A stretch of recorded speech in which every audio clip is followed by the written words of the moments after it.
Exam junction तक study YouTube channel पे आप सभी का स्वागत है। बड़ी खबर में चर्चा की जूनियर असिस्टेंट का पेपर जो हुआ है यूपी ट्रिपल एससी के द्वारा अभी पाली-पाली उसको देख लेते हैं और उसके अनुसार जो है आगामी जो भी परीक्षाएं होंगी यूपी ट्रिपल एससी के द्वारा उसमें काफ़ी हेल्पफुल होगा। मुख्य सेविका वीपी वाले ध्यान देंगे और इस पेपर में ये बताया जाएगा पेपर की स्टैंडर्ड क्वेश्चन के कैसे हो रहे हैं। सॉल्व करने की जब बात होगी जब कमेंट करिएगा तो सॉल्व भी डाल देंगे। वैसे पेपर सॉल्व करने का कोई जो है टाइम टेकन होगा, टाइम लगेगा, इसलिए जो है वीडियो काफ़ी लंबी हो जाएगी। तो थोड़े ही समय में पहले एनालिसिस कर लेते हैं पेपर की स्टैंडर्ड जो क्वेश्चन हैं। अगर चैनल पे पहली बार विजिट करें चैनल को सब्सक्राइब कर लें, बेल आइकन को प्रेस कर लें। जब भी कोई खबर जो ऑथेंटिक होती तो ही डिलीवर की जाती है। इस विश्वास के साथ जो चैनल के साथ जुड़े रहें और आपके विश्वास को कभी भी छोटा कम नहीं होने दिया जाएगा। इस विश्वास के साथ जो है चैनल को सब्सक्राइब करें, फ्रेंड को भी शेयर करें। तो चलिए देख लेते हैं पेपर को। पहला सेक्शन है कुल 100 क्वेश्चन में हिंदी परिज्ञान लेखन योग्यता में जो पूछा गया नॉर्मल हिंदी पूछी गई, कोई ज़्यादा हिंदी वैसी नहीं पूछी। मूर्धन्य पूछा गया, नमधात पूछा गया है, अलंकार पूछा गया, औपचारिक पत्र कौन नहीं है ये पूछा गया है, विधेय विस्तारण पूछ लेगा, सुमित्रानंद पंत की कृति जो पूछा गया है। इस प्रकार से स्वरूप उच्चारण में लेकर के नेहा ये सब चीज़ें जो पूछा गया कारक वगैरह से लेकर के, तो कुल मिला के हिंदी का जो है अगर हिंदी थोड़ा भी पढ़े होंगे तो हिंदी में कोई दिक्कत नहीं हुई होगी। तो ये हिंदी का ये सेक्शन है, इसको देख लें। उसके बाद जो है यहाँ पे पैसेज दिया गया 26 से 30 क्वेश्चन के अंतर्गत पैसेज था। पैसेज को भी इजी तौर से लोग जो है कर ही लेते हैं क्योंकि पैसेज उतना कठिन नहीं पूछा जाता। भाग जो दूसरा है यानी पार्ट 2 में जो इंटेलिजेंस टेस्ट है, इसमें देखिए जो सबसे अधिक क्वेश्चन जो है सिर्फ फंसाने के लिए बड़े बड़े लिखे गए, बाकी क्वेश्चन का स्टैंडर्ड उतना हाई नहीं है। यहाँ पे गोलाकार मेज है, जैसा कि हजारों क्वेश्चन लगाए होंगे यदि प्रिपरेशन किए होंगे तो वही चीज़ें यहाँ पे देखिए कथन कारण का दिया गया है। उसके बाद जो यहाँ पे रिलेशन बताना है, रिलेशन का क्वेश्चन दे दिया गया है। फिर नीचे की तरफ जब आएंगे तो यहाँ पे भी देखिए यहाँ पे दे दिया कोड को जो है कोडित करना है। ये भी सेक्शन ईजी था और ये जो कि पूछा जाता है डिक्शनरी के अनुसार जो सही क्रम जो है उसको चूज करने के लिए। फिर यहाँ पे ट्रायंगल से क्वेश्चंस पूछा गया, कितने फिगर बन सकते हैं। फिर यहाँ पे कथन निष्कर्ष पूछा गया। तो वही पैटर्न है, इसमें कोई बदलाव नहीं, ऐसे ही देखने को मिलेंगे। यहाँ पे मिरर साइज का दिया गया है, तो ऐसे ही प्रश्न जो है यूपी ट्रिपल एससी बनाता है। अब यहाँ पे जो जनरल अवेयरनेस की समान जानकारी का जब यहाँ पे देखिए क्वेश्चन का स्टैंडर्ड ध्यान दीजिएगा कैसा पूछा जा रहा है। स्टैटिक जी के आपको एक ट्रेंडिंग नहीं पढ़ना है कि हिस्ट्री पढ़ते रहो, ज्योग्राफी पढ़ते रहो, पॉलिटी पढ़ते रहो, इकोनॉमिक पढ़ते रहो, यूपी स्पेशल पढ़ते रहो। अब पढ़ना क्या है इस चीज़ को ध्यान दीजिए। जैसे यहाँ पूछ रहा है कि कोसा सिल्क जो एक भारतीय रेशम के एंथेरियम माइलिटिया के कोया से प्राप्त होता है, निम्नलिखित में से किस राज्य से संबंध। अब इतना आपको समझना क्योंकि जितने जीआई टैग दिए जा रहे हैं उससे रिलेटेड क्वेश्चन बनेंगे। तो जीआई टैग जब देखेंगे तो ऐसे ऐसे वर्ड आपको देखने को मिलेंगे कि जो चीज़ें आप कभी सुने भी नहीं होंगे। उसी प्रकार से अगला पूछा कि सूर्य का प्रकाश जो ऊर्जा का प्राथमिक स्रोत होता है तो किस सेल का, ये क्वेश्चन साइंस रिलेटेड है जो कि कई बार रिपीट हुए हैं।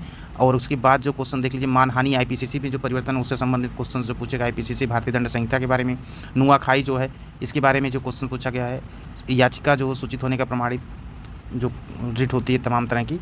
यहाँ पे क्वेश्चन जो बन रहे हैं क्वेश्चन एकदम स्टैटिक जीके के क्वेश्चन हैं। ऐसे क्वेश्चन जो है आपको एक मतलब कहा जाए तो पढ़ने की ज़रूरत नहीं कि पूरा पीएचडी करनी है सब्जेक्ट की। इसमें देखिए राज्य और उसके पक्ष से संबंधित सही जोड़ी मिलाना है, कौन सी कहाँ पे होता है जो पक्षी के बारे में, कैलेंडर के बारे में भी जो वही चीज़ें पूछा गया कौन आता है, क्योंकि ये कैलेंडर के बारे में क्वेश्चन से पेट क्वेश्चन डालता रहता है, यूपी ट्रिपल एससी पूछा जाता है। अब यहाँ पे भाग 4 जो कंप्यूटर के सेक्शंस में जो है वही चीज़ें पूछी जा रही है। यहाँ पे जो है ये चीज़ें को देख लीजिए, क्वेश्चन का स्टैंडर्ड बस ऐसे रहेगा। कंप्यूटर में वही चीज़ें हैं, एआई माइक्रोसॉफ्ट फंक्शन पूछ रहा है, एल्गोरिथम क्या होता है, साइबर सुरक्षा हमले के लिए क्या है, इसको थोड़ा सा ध्यान देना पड़ेगा क्योंकि जो बच्चे मैक्सिमम जो प्रतियोगी छात्र होते हैं कंप्यूटर्स उनका जो है कम पढ़ते हैं, तो यहाँ पे वो थोड़ा सा गलती कर बैठते हैं, जो कंप्यूटर पढ़ते हैं उनसे नहीं होती। अब जो पार्ट 5 जो यूपी सेक्शन, इसमें देखिए जो क्वेश्चन पूछा कैसे जा रहा है।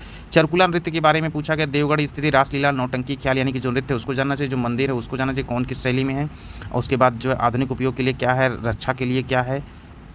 ये क्वेश्चन जो पूछे काफ़ी डीप पूछे गए हैं। यहाँ पे यूपी स्पेशल बहुत डीपली पढ़ना पड़ेगा। यहाँ तक कि हाइट पूछी गई है, कितनी हाइट होती है आगे की तरफ अभी देखने को मिलेगा।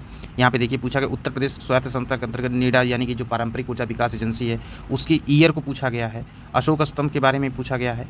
आगरा में आयोजित उत्तर प्रदेश कांग्रेस सामाजिक सम्मेलन का, यानी कि अब जो क्वेश्चंस बन रहे हैं यूपी स्पेशल्स के बहुत ही मज़ेदार क्वेश्चंस बन रहे हैं। ऐसे ही क्वेश्चन यदि बने तो अदर स्टेट वालों की दाल नहीं गलेगी। जैसे कि अदर स्टेट में, ये स्टेट में जैसे राजस्थान मध्य प्रदेश में बीपीएससी में पूछे जाते हैं तो यूपी वालों को प्रॉब्लम होती है। ठीक इसी प्रकार से क्वेश्चंस जो मांग होती है कि ऐसे क्वेश्चंस आयोग बनाए ताकि जो है यूपी वाले छात्र जो है अधिक से अधिक सिलेक्शन पा सकें। तो ये काफ़ी अच्छी पहल है जो इसको माना जाए कि क्वेश्चंस के स्टैंडर्ड ऐसे हैं कि कोई ऐसे नहीं हल्के में पढ़ के यूपी स्पेशल सॉल्व कर लेगा। तो यहाँ पे बीर अब्दुल हमीद कानपुर स्थित इमली, उसके बाद चीज़ें दी गई। अब यहाँ पे देखिए लखनऊ में स्थित रूमी दरवाज़ा जो उसकी ऊंचाई के बारे में पूछा गया है। अब लखनऊ में स्थित जो बाल संग्रहालय चिल्ड्रन म्यूजियम उसके बारे में पूछा गया, कभी स्टेब्लिश हुआ है, इसके बारे में सिचुएटेड जो स्टेब्लिश इसकी कंडीशन मतलब डेट को पूछा गया। तो ये कुछ सेक्शंस जो है बहुत ही आपको डीप पढ़ना पड़ेगा यूपी स्पेशल। और बाकी के जो जीएस के पार्ट हैं, जीएस को भी थोड़ा स्टैटिक जी के फॉर्म में पढ़िएगा। और बाकी रीजनिंग वगैरह वो ज़्यादा टफ नहीं आएगी, रीजनिंग सेम वही पैटर्न पे आएगी। आपको 2, 4, 10 पैटर्न जो होते हैं घुमा फिरा के उसी को है, तो उसको अगर 10 से 20 बार प्रैक्टिस करेंगे तो इसी तौर पे जो है कर ले जाएंगे। तो कुल मिला के जो है पेपर डालने का मकसद सिर्फ इतना था कि आगे की की प्रिपरेशंस करने के लिए जो है आप इन चीज़ को ध्यान देके जो है आगे की प्रिपरेशंस करिएगा, ताकि अच्छे मार्क्स जो गेंस करें, क्योंकि पीटी भी होने वाला है तो पीटी के भी क्वेश्चन सब ऐसे ही देखने को मिलेंगे। इसलिए जो है यूपी स्पेशल को ध्यान दीजिएगा, क्योंकि इसमें जो है अगर आप ध्यान नहीं देंगे तो काफ़ी नुकसान हो सकते हैं। तो चलिए इसी के साथ इस वीडियो करते साथ फिर मिलते हैं नेक्स्ट बिग अपडेट के साथ, जो कि खबरें छोटी हों या बड़ी प्रतियोगी छात्र के हित होंगे, तो आपको एग्जाम सेक्शन तक स्टडी यूट्यूब चैनल के प्लेटफॉर्म पर जरूर देखने को मिलेगी। ऑथेंटिक इन्फॉर्मेशन ही डिलीवर की जाएगी।